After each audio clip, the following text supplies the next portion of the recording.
1. الشيخ محمد بن زايد آل نهيان. الشيخ محمد بن زايد آل نهيان حاكم أبو ظبي، ومش بس أغنى حاكم عربي، بس هو كمان أحدث حاكم تولى الحكم في هاي القائمة، وهو حرفيا ورث إمارة أبو ظبي بعد ما توفى أخوه الشيخ خليفي العام الماضي. ومن هذاك الوقت قدر الشيخ محمد أنه يزيد ثروته من 3 مليارات دولار إلى أكثر من 30 مليار دولار، ومعظمها تم استثمارها في ممتلكات فاخرة للغاية في مجموعته العقارية.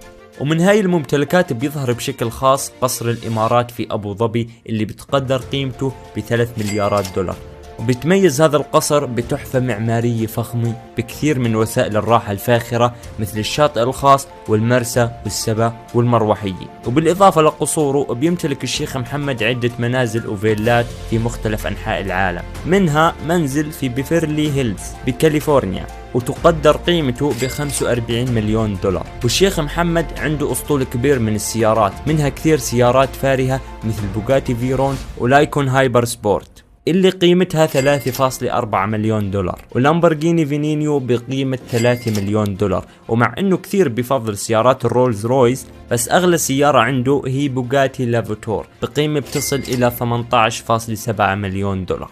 وما ننسى انه الشيخ محمد بيمتلك كمان كثير من اليخوت الفاخرة مثل يخت العظمة، والعظمة لله طبعا، وهو واحد من أكبر اليخوت في العالم، وطوله أكثر من 590 قدم، وتكلفته حوالي 600 مليون دولار.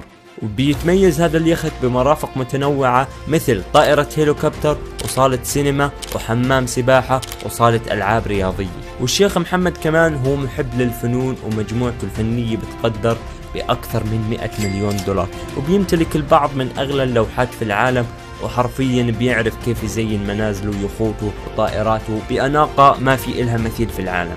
لا تنسون اللايك والاشتراك في القناة، وطلع لكم فيديو على الشاشة لخبر استئناف عمليات البناء في برج جدة، حرفيا لا يفوتكم.